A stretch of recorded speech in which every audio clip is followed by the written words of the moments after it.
1984. As the powers that be in Washington were rolling back hard-won progress, slashing the social safety net, when more and more folks were getting left behind, and greed was being trumpeted as a virtue. See, we've been there before.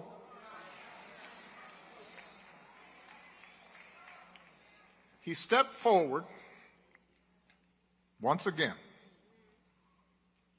and said, "Send me."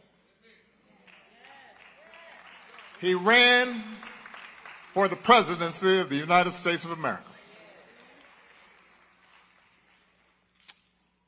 I had just graduated from college during that first campaign. And I was living in New York at the time. I was working to pay off my student loans, eating a lot of tuna fish and camel soup. And if I went to a diner, I'd grab some extra crackers, put them in my pocket. And I was inspired by the civil rights movement. And I had in my mind to work for social justice. But even though I was full of good intentions,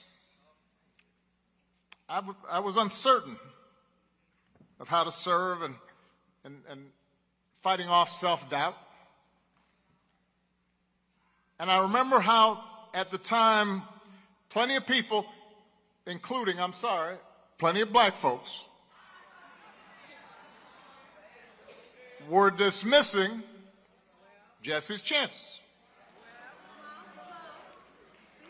suggesting, oh, he just wants attention, he can only get black votes. But then I remember one night sitting in my janky apartment, and I got an old black and white TV with the rabbit ears, and I'm kind of jiggering around, and it's about this big. I know young people can't imagine, but the TV was about this big. And I'm watching the Democratic primary debate between him and Walter Mondale and Gary Hart. And I remember how, when that debate was over, I turned off that TV and I thought the same thing that I know a lot of people thought that night, even if they didn't want to admit it. That in his ideas, in his platform, in his analysis, in his intelligence, in his insight, Jesse hadn't just held his own. He had owned that stage. He wasn't an intruder. He wasn't a pretender. He belonged on that stage. And the message he sent to a 22-year-old child of a single mother with a funny name, an outsider, was that maybe there wasn't any place, any room where we didn't belong.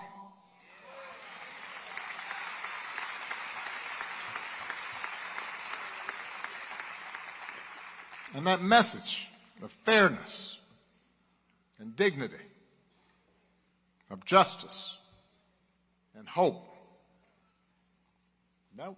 that's what the Rainbow Coalition was all about.